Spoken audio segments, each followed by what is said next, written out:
போன வாரம் தான் எபிசோடு நல்லா இருக்குதுன்னு சொன்னோம். அதுக்காக இந்த வாரம் இப்படியா பண்ணுவீங்க? சனிக்கிழமை நமக்கு முன்னாடியே வந்து அப்டேட்டின் பெயரில் ஆஹா ஓஹோன்னு சொன்னாங்க. அப்படி இருக்கும் இப்படி இருக்கும்னாங்க. 5 நிமிஷமாக கைத்தட்டல் இருக்குது, 10 நிமிஷமாக கைத்தட்டல் இருக்குது, குறும்படம் போட போகிறாங்க, அப்படி இப்படின்னு என்னென்னமோ சொன்னாங்க. கடைசியில் பார்த்தா அது அம்புட்டும் ஞாயிற்றுக்கிழமை நடந்திருக்கான். சனிக்கிழமை ஒன்றுமே கிடையாது. வெறும் ஒரே ஒரு ப்ராங்கை வச்சு ஒரு எபிசோடே ஓட்டிட்டாரு இன்னைக்கு விஜய் சேதுபதி அவர்கள். சுவாரஸ்யமாக இன்றைக்கி எதுவுமே நடக்கலை. ஆனால் அதில் நடந்த சில விஷயங்களை பற்றி மட்டும் நம்ம பார்ப்போம், சரிங்களா? ஸோ இன்றைக்கி எபிசோட் எப்படி இருந்துச்சு உங்களை பொறுத்த வரைக்கும் அப்படின்றத கமெண்ட் பாக்ஸில் கமெண்ட் பண்ணுங்கள். என்னை பொறுத்த வரைக்கும் இன்றைக்கி போரிங் எபிசோட் தான், சொல்லிக்கிற மாதிரி ஒன்றும் இல்லை. ஸோ வீடியோக்குள்ளே போகிறதுக்கு முன்னாடி நம்ம சேனலுக்கு இதான் நீங்கள் முதல் முறையாக வரீங்க அப்படின்னா சேனலை சப்ஸ்கிரைப் பண்ணிக்கோங்க. நீங்கள் பண்ணுற அந்த ஒரு சப்ஸ்கிரைப் வந்து எனக்கு கொஞ்சம் யூஸ்ஃபுல்லாக இருக்கும். அண்ட் இந்த வீடியோவை முடிஞ்சால் லைக் பண்ணுங்கள், உங்களுடைய நண்பர்களுக்கும் ஷேர் பண்ணி விடுங்க. நம்மளோட ஃபேஸ்புக் பேஜ்லேயும் ஜாயின் பண்ணிக்கோங்க. ஸோ இன்றைக்கி ஸ்டார்டிங்கே எடுத்தோடனே பிரவீன் அவர்களோட தான் நாள் ஆரம்பிக்குது. பிரவீன் அவர்கள் வந்து இன்றைக்கி முதல் முறையாக வேட்டி கட்டிட்டு உட்காந்துருக்கிறாரு உள்ள. அப்போ விஜய் சேதுபதி கேட்குறாரு, என்ன பிரவீன் திடீர்னு வேட்டியெல்லாம் அப்படின்னு கேட்கும்போது, தெரில சார், வீட்டில் ஒய்ஃப் வந்து கொடுத்து விட்டுருந்தாங்க, மேபி ஏதாச்சும் அடக்கி வாசி அப்படின்ற மாதிரி எதனா சிக்னலாக என்னன்னு தெரில. ஓ, இந்த கலாச்சாரம் இன்னும் தொடருது, ட்ரெஸ்ஸில் வந்து சிக்னல் கொடுக்கறது.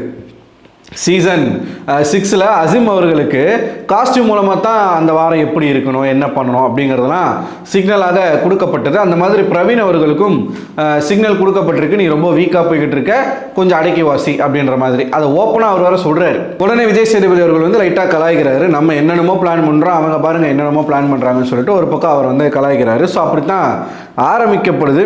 அதுக்கப்புறமா அந்த ப்ராங்கை பற்றி பேச ஆரம்பிக்கிறாங்க. இந்த 3 பேரை நிற்க வச்சு ப்ராங்கை பற்றி பேச ஆரம்பிக்கிறாங்க. ஒவ்வொருத்தரும் வந்து ஒவ்வொரு கருத்தை சொல்லிக்கிட்டு இருக்காங்க. அந்த சமயத்தில் பார்வதி அப்போ எந்திரிச்சு என்ன சொல்கிறாங்க அப்படின்னு பார்த்தீங்கன்னா, சார் அந்த சண்டை நடக்கும்போது நான் இல்லை சார், நான் குளிக்க போயிருந்தேன் அப்படின்னு அவங்க வந்து லைட்டாக ஒரு மாதிரி வருத்தப்படுற மாதிரியே சொன்னாங்க. ஸோ சேதுபதி வந்து போட்டு பொலந்து விட்டார், அங்கே ரோஸ்ட் பண்ணார் பயங்கரமாக பார்வதியை. என்ன ஒரு ஏக்கம் இல்லை, நான் இல்லாமல் ஒரு சண்டையா, நான் தானடா இங்கே சண்டையை உருவாக்கணும், நான் இல்லாமல் எப்படா நீங்கள் சண்டை போடுவீங்க அப்படின்னு உங்களுக்கு ரொம்ப கவலையாக போயிருச்சா பார்வதி அப்படின்னு சொல்லி நல்லா ஓட்டுனாரு. அங்கே இருக்கக்கூடிய ஆட்கள்லேருந்து வெளியில் இருக்கக்கூடிய கண்டஸ்டன்ஸ் வரைக்கும் சிரிக்க ஆரம்பிச்சிட்டாங்க. ஆனால் ஒரு விஷயத்தை என்னால் நோட் பண்ண முடிஞ்சது, பார்வதிக்கு முதல் முறையாக ஆடியன்ஸ் சைட்லேருந்து கிளாப்ஸ் வந்திருக்கு. ஸோ இந்த வாரம் முழுக்க அவங்க வந்து அசிஸ்டன்ட் மேனேஜராக கொஞ்சம் நல்லாவே பெர்ஃபார்ம் பண்ணாங்க. அதனுடைய பலனாக கொஞ்சம் ஆடியன்ஸ் வந்து சப்போர்ட் பண்ண ஆரம்பிச்சிருக்காங்க அப்படிங்கிறது புரிய வருது. அதுக்கப்புறமா திவ்யாவை கேட்குறாரு. திவ்யா எந்திரிச்சு நின்னோடனே பலமான கிளாப்ஸ். நான் என்ன கிளாப்ஸை பார்த்துட்டு மிரண்டு போயிட்டேன். என்னடா திவ்யாவுக்கு இவ்வளோ கிளாப் பண்ணுறாங்களே, சேதுபதி எதுவும் சொல்லுவாரா மாட்டாரா அப்படின்னு பார்த்தா சிறப்பாக வச்சு செஞ்சுட்டார் திவ்யாவை. அதையும் சேர்த்து பார்ப்போம். ஸோ திவ்யா அவர்களுக்கும் கிளாப்ஸ் வந்து வழங்கப்பட்டது. அப்போ நீங்கள் பார்வதி முகத்தை பார்க்கணும், என்னடா இது, இல்லை எனக்கு புரியல, எதுக்குடா திவ்யாவுக்கு கிளாப் பண்ணுறீங்க? அங்கே இருக்கிற எல்லாருமே லிட்டரலாக ஷாக் ஆகிட்டாங்க. என்னடா இது, எதுக்குடா திவ்யா கிளாப் பண்ணுறாங்க? இந்த வாரம் முழுக்க அவங்க ஒன்றுமே பண்ணலையே, நல்லாவே பண்ணலையே, தலையாகவும் ஒன்றும் பண்ணல, மேனேஜராகவும் ஒன்றும் பண்ணலையேன்னு சொல்லிட்டு எல்லாருக்கும் ஒரு கன்ஃபியூஷன் அவங்களுடைய முகத்திலே தெரிஞ்சுது. அதுக்கப்புறமா விஜய் சேதுபதி அவர்கள் வந்து ஒவ்வொருத்தருடைய கருத்தை கேட்டு உட்கார வச்சுட்டு வினோத்தெல்லாம் பாராட்டினார். உங்களோட அக்கறை வந்து ரொம்ப நல்லா இருந்துச்சுன்னு சொல்லிட்டு பாராட்டினார். ஆனால் ஒன் சைடு மட்டுமே ஏன் இருக்குது, நீங்கள் கமருதன் கிட்ட போயிட்டு பேசின அளவுக்கு நீங்கள் ஏன் பிரவீன் கிட்ட பேசலை? அந்த மாதிரி இந்த ஃப்ரெண்டு அது இதெல்லாம் வச்சுக்காதீங்க. இந்த அண்ணன் தங்கச்சி அக்கா தம்பி இங்கே எல்லாரையும் பேர் சொல்லியே கூப்பிடுங்க. நீங்கள் ஏதாச்சும் உறவு முறை ஃபாலோ பண்ணணும் அப்படின்னா வெளியில் வந்து ஃபாலோ பண்ணுங்கள் அப்படின்ற விஷயத்த சொல்லியிருந்தார். ஸோ அதுக்கப்புறம் நீங்கள் என்ன பண்ணீங்கன்றதை நீங்களே சொல்லுங்கள் அப்படின்னு சொன்னோடனே நாங்கள் வந்து ப்ராங்க் பண்ணோம் அப்படிங்கிறத ஒத்துக்கிறாங்க. வினோத் போயிட்டு கமருதன் அடிக்கவே போயிட்டார், அடிச்சுட்டு எல்லாரும் வந்து திட்ட ஆரம்பிச்சிட்டாங்க, நீங்கள் எப்படி இந்த மாதிரிலாம் பண்ணலாம் அப்படின்னு சொல்லிட்டு. அங்கே தாங்க ஒரு ஹைலைட்டு. இது வந்து பேசப்படுது. கனி அவர்களை போட்டு கலாய்க்கிறார். மறுபடியும் சேதுபதி அவர்கள் வராங்க. கனி கிட்ட கருத்து கேட்கும் பொழுது சுகர் கோட் பண்ணி நிறைய விஷயங்கள் அப்படியே ரொம்ப ஸ்வீட்டாக ரொம்ப காமன் கம்போஸ்டாக பேசினாங்க. அதை வந்து பயங்கரமாக சேதுபதி வந்து ஓட்டினார். நீங்கள் வந்து சுகர் கோட் இல்லை, சுகர் ஃபேக்ட்ரி, இவ்வளோ ஸ்வீட்டெல்லாம் உங்களுக்கு நெய்பர் கூடலாம் கூட சண்டை வராது போல இருக்கே அப்படி இப்படின்னு வந்து பயங்கரமாக கலாச்சி விட்டார். ஸோ அவங்களும் ஒரு பக்கம் பேசிகிட்டு இருந்தாங்க. அங்கே தான் முக்கியமான ஒரு பாயிண்ட்டை சேதுபதி அவர்கள் சொன்னார். நீங்கள் வேலைக்கு ஆக மாட்டீங்க, பார்வதியோட ஃப்ரெண்ட் ஆயிருங்க. பார்வதியோட ஃப்ரெண்ட் ஆகிட்டீங்க அப்படின்னா உங்களுக்கு தெரிஞ்சிடும் என்ன பண்ணணும், எப்படி பேசணுன்றது உங்களுக்கு புரிஞ்சிடும் அப்படின்னு சொல்லி அந்த இடத்துலையும் பார்வதி தான் மொக்க பண்ணார். அதுக்கப்புறமா பக்கத்துலேயே திவ்யாவை ஏதோ கேட்கறதுக்காக எழுப்பி நிற்க வச்சார். அப்போ திவ்யாவையும் சேர்த்து கலாய்ச்சி விட்டார். நல்லா தான் இருக்குது இந்த ஃப்ரேம். ரைட் சைடில் பார்வதி, லெஃப்ட் சைடில் திவ்யா, சூப்பராக இருக்குது. நீங்கள் வந்து 3 பேரும் பழக ஆரம்பிச்சிருங்க அப்படின்ற மாதிரி சொல்ல திவ்யாவுக்கு உடனே வந்து ஷாக் ஆயிடுச்சு. என்னடா இது நம்மளை போய் பார்வதியோட கம்பேர் பண்ணுறாங்களே, அந்தளவுக்கு நம்ம மோசமாகிட்டோமா இந்த வாரம் அப்படின்னு யோசிக்க ஆரம்பிச்சிட்டாங்க.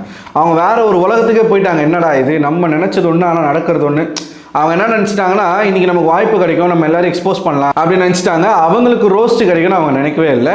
அதனால் வேற ஒரு உலகத்துக்கே போயிட்டாங்க யோசிக்கிறேன்னு சொல்லிட்டு. ஸோ அதுக்கப்புறமா இந்த மறுபடியும் பிரேக் விட்றாங்க. அந்த பிரேக்கில் இவன் திவாகர் இருக்கான் பாருங்க, அதான் முட்டா பையன் அப்படிங்கிறத அழகாக நிரூபிக்கிறான். நேற்றுலேருந்து அந்த ஆள் சொல்லிக்கிட்டு இருக்கான் இது வந்து பிராங்க் கிடையாது, இது உண்மையான சண்டை தான், இது சீரியஸான சண்டைன்னு சொல்லிக்கிட்டு இருக்கான். அதையே போயிட்டு மறுபடியும் சாண்ட்ரா கிட்ட இது பிராங்க்னு அவனுங்க ரிவீல் பண்ணியாச்சு, சொல்லியாச்சு. சாண்ட்ரா கிட்ட போயிட்டு அக்கா இது பிராங்காக இருக்கலாம் வாய்ப்பு இல்லைக்கா, அது நிஜமான சண்டை தான். ஏன்னா எனக்கு வந்து தெரியுது, அவங்க முகத்தை பார்த்தாலே தெரியுது அவங்க வந்து பொய் சொல்கிறாங்க, இது வெளியில் தெரிஞ்சால் சேனலுக்கு கெட்ட பேர் வந்துடும் அப்படிங்கிறதுனால இவர் என்னென்னமோ பேசுகிறான். என்னமோ சப்கான்ஷியஸ் மைண்டில் போயிட்டு அவங்க மூளையை படிச்சுட்டு வந்து சொல்கிற மாதிரி சேனலுக்கு கெட்ட பேர் ஆகிடும் அப்படின்றதுனால அவங்க வேணும்னே பொய் சொல்கிறாங்க அப்படி இப்படின்னு இஷ்டத்துக்குன்னு பேசுகிறான். இதை சாண்ட்ராவை நம்புகிறாங்க. எனக்கு அதான் வந்து பயங்கரமான ஆச்சரியமாக இருக்குது. அதில் ஒன்று சொன்னால் பாருங்க, நான் டாக்டர் இல்லை, எனக்கு வந்து ஒரிஜினல் எமோஷன் எதுன்னு எனக்கு தெரியும், அவங்களோட எமோஷன் வந்து ஒரிஜினலு அப்படின்னு நான் பாருங்க நான் தூக்கி வாரி போட்டுருச்சு. இனிமேல் திவாகர் வந்து டாக்டர் திவாகர்னு கூப்பிடக்கூடாதுன்னு சொல்லியிருக்காங்க. அதை பற்றி நம்ம இன்னொரு வீடியோவில் நம்ம பேசுவோம். ஸோ இது வந்து வருதா, சேதுபதி வராரு, வந்த உடனே திவாகரை போட்டு செய்கிறாரு பாருங்க. எப்படி திவாகர் எப்படி வந்து இப்படி கண்டுபிடிக்கிறீங்க, நாங்களே வந்து எவ்வளோ ட்ரை பண்ணோம், நீங்கள் எவ்வளோ அழகாக கண்டுபிடிச்சிங்க அப்படி இப்படின்னு சொல்லி அந்த ஆளை வந்து கலாய்க்கிறாரு. அவன் அப்படியே நிற்கிறான், இல்லை சார் இல்லை சார் அப்படி சிரிச்சுக்கிட்டு இருக்கான். அதான் இதுக்கு தான் அவர் என்பிடி பேஷண்ட்டுன்னு சொல்கிறோம்.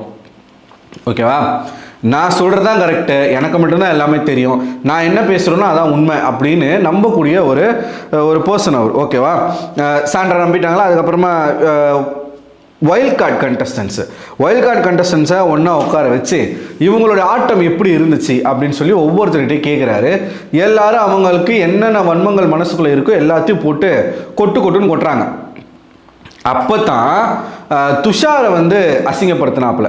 அதாவது எப்படி அசிங்கப்படுத்துறாருன்னா, அவன் பாட்டு திவ்யா மேலே அது இதுன்னு சொல்லிக்கிட்டே இருக்கான். ரொம்ப நேரமாக பார்த்துட்டே இருந்த விஜய் சேதுபதி ஒரு கட்டத்துக்கு மேலே சிரிக்க ஆரம்பிச்சார். சிரிச்சுட்டு அவர் என்ன சொல்கிறாருன்னா, இது நான் கிண்டல் பண்ணுறேன்னு நினச்சிடாதீங்க, இந்த பிள்ளைக்கு பேச தெரியும் அப்படிங்கிறது இப்போ தான் தெரியுதுன்னு சொல்லிட்டு ஒரு விஷயம் சொன்னாங்க. சாண்ட்ராவும் பிரஜினும் தனியாக போய் பேசுகிறாங்களாம், நைட்டில் ஒன்றா உட்காந்து பேசிக்கிறாங்களாம். அவங்க வந்து கப்புள்ஸாக தான் வந்திருக்காங்க, பட்டு இண்டிவிஜுவல் கேம் ஆடலாம், ஆனால் அவங்க ஒன்றா போய் உட்காந்து பேசிகிட்டு இருக்காங்க நைட்டானா அப்படின்னு சொல்லி லூசு பைய மாதிரி பேசிக்கிட்டு இருக்கான். ஏண்டா அவங்க புருஷன் பொண்டாட்டி அவங்க வந்து தனியாக உட்காந்து பேசுறதுனால இப்போ உனக்கு என்ன பிரச்சனை, டாஸ்கில் எதனா பண்ணால் அதை நம்ம பேசலாம், அது அவங்களோட ப்ரைவசி டைம். புருஷன் பொண்டாட்டி தான் போய் தனியாக உட்காந்து பேசணும்னு அவசியம் இல்லை. அதான் சேதுபதி என்ன கேட்டார், நீங்கள்லாம் போய் தனியாக உட்காந்து பேச மாட்டிங்களா, மைக்கு கழட்டி வச்சுட்டு நீங்கள் குசுலாம் பேச மாட்டிங்களா, அது எப்படி நீங்கள் வந்து சொல்லலாம் அப்படின்னு சொல்லி துஷார் அசிங்கப்படுத்தினாருங்க. அடுத்து திவ்யாவை பற்றி துஷார் சொல்லும் பொழுது திவ்யாவை எழுந்திரிச்சு நிற்க வச்சு ஒரே ஒரு கேள்வி தான் கேட்டார். நீங்களும் ஒரு கண்டஸ்டன்ட் தான், நீங்கள் ஒன்றும் துஷாருடைய பாஸ் கிடையாது, அவர் பேசுகிறார் அப்படின்னா இத்தனை நாளாக ஏன் பேசலை அப்படின்னு வந்து கேட்குற ரைட்ஸ் நம்ம கிடையாது அப்படின்னும்போது திவ்யா வந்து ஏதோ ஒரு சிந்தனையில் நிற்கிறாங்க. திவ்யாவுக்கு வந்து திவ்யாவை தான் பேசுகிறாங்க அப்படிங்கிறது அவங்களுக்கு தெரில. அவங்க ஏதோ பாட்டு யோசிச்சுட்டு இருக்காங்க. சேதுபதி வந்து திவ்யான்னு கூப்பிட்றாரு. அதுக்கப்புறமா சரி என்கிட்டயா சார் கேட்குறீங்க, என்னையா சொல்கிறீங்க அப்படின்னு கேட்குறாங்க. எனக்கே அந்த இடத்துல ஒன்றுமே புரியல, என்னடா ஆச்சு அவங்களுக்கு அப்படின்னு சொல்லி. ஸோ அவங்க எக்ஸ்பெக்ட் பண்ணதை விட அவங்களால கிரிட்டிசிசம் வந்து ஏற்றுக்க முடியாதோ அப்படின்ற மாதிரி எனக்கு தோணுது. பட் அப்படி இருக்கக்கூடாது, அப்படி இருந்தால் அது வந்து ரொம்ப கஷ்டமாயிரும். ஸோ திவ்யா அவர்கள் இந்த வாரங்களில் என்னென்ன தவறுகள் செஞ்சுருந்தாங்களோ அந்த தவறுகளை அடுத்த வாரங்களில் திருத்திக்கிட்டு ஒரு நல்ல கம்பேக் கொடுத்தா நல்லாயிருக்கும். ஏன்னா அவங்களோட கேம் நல்லா இருக்குது, அவங்களோட போல்ட்னஸ் வந்து ரொம்ப ரொம்ப ஸ்வீட்டாக இருக்குது, நல்லா இருக்குது. அதை வந்து அவங்க தான் தக்க வச்சுக்கணும். ஸோ பயங்கரமான ரோஸ்ட் வந்து கிடச்சிது. அதுக்கப்புறமா அரோரா தான், எப்பயுமே அரோரா தான். நான் வந்து ஒருத்தவங்களை உங்களுக்கு இன்ட்ரடியூஸ் பண்ணுறேன், ஒருத்தவங்க வந்து இருக்காங்க இந்த வீட்டுக்குள்ள அப்படின்னு சொல்லி அரோராவை நிப்பாட்டி அரோரா வந்து போட்டு கலாய்ச்சி விட்டார். எதுக்கு தான்மா நீ இந்த வீட்டில் இருக்கிற, வாரம் அவரே கேட்டுன்னு தான் இருக்காரு. வாரம் அரோரா அப்படி தான் இருக்கிறாங்க. அரோராவுக்கு ஒரு வாட்டி ரோஸ்ட்டா.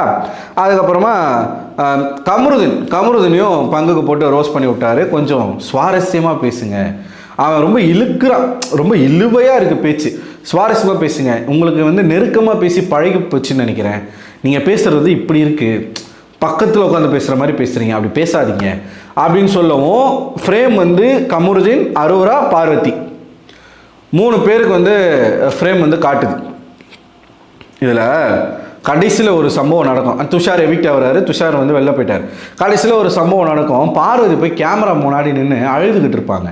எனக்கு அதெல்லாம் பார்க்கும்போது லிட்டரலாக காரி துப்பணும்னு தான் தோணுச்சு. கேமராவில் போய் என்ன சொல்கிறாங்கன்னா, எனக்கு வந்து நான் இங்கே யாரு கூடயும் எந்த தப்பும் பண்ணலை, நான் லிமிட்டோடு தான் எல்லாரு கூடயும் பழகிறேன், உங்களுக்கு நல்லாவே தெரியும் வெளியில் வந்து எப்படி பேசுவாங்க அப்படின்றது, நீங்கள் எதுவும் வந்து என்னை தப்பாக நினச்சிடக்கூடாது, நான் வெளியில் வந்து உங்ககிட்ட சொல்கிற வரைக்கும் நீங்கள் எதுவுமே அந்த மாதிரி யோசிக்கக்கூடாது, நான் உங்கள் பொண்ணு நான் வந்து தப்பு பண்ண மாட்டேன்னு வாய் கூசாமல் கேமராவில் போய் பேசிக்கிட்டு இருக்காங்க. பண்ணுறதெல்லாம் பண்ணிவிட்டு நான் எந்த தப்பும் பண்ணலை, எல்லாரும் வந்து தப்பாக பேசுகிறாங்க, நான் கரெக்டாக தான் இருக்கேன் அப்படின்றது எப்படிப்பட்ட ஒரு பேச்சு பார்வதி? உட்காந்துக்கிட்டு ரொம்ப பசியாக இருக்குது, ஓவர் பசியாக இருக்குது, டெய்லியும் சாப்பிட்ணும், காலைல சாப்பிட்ணும், லஞ்சு சாப்பிட்ணும், டின்னர் சாப்பிட்ணும், டெய்லியும் சாப்பிட்டா ஸ்கின்னுக்கு நல்லது, அவன் பங்குக்கு கவர் போட்டு சாப்பிட்ணும், இல்லைனா பிரச்சனையாயிரும்னு அவன் ஒரு பக்கம் சொல்ல, நீங்கள் அதை வந்து ரசிக்க, அவன் கையில் எழுதி காட்டும் போதெல்லாம் ரசிக்கிறது, அவனை காலமிக்கு கூட சொல்கிறது, அவன் மேலே காலை போட்டு அவன் மேலே படுத்து தூங்குறது. இப்போயும் அந்த ஷோ முடிகிற கேப்பில் ப்ராங்க்கு போயிட்டு கமருதீன்கிட்ட கேட்குறாங்க, நீ எதுக்காக ப்ராங்க் பண்ண அப்படின்னு சொல்லும்பொழுது அவன் சொல்கிறான், நான் நிஜமாவே ப்ராங்க் தான் நாங்கள் பண்ணோம் அப்படின்னும் போது பார்வதி கமருதீன்கிட்ட என்ன கேட்குறாங்க அப்படின்னா, சரி ஏன் இதை எப்போ நீ ப்ராங்க்குன்னு சொல்ல போகிற அப்படின்னு சொல்லிட்டு கேட்குறாங்க.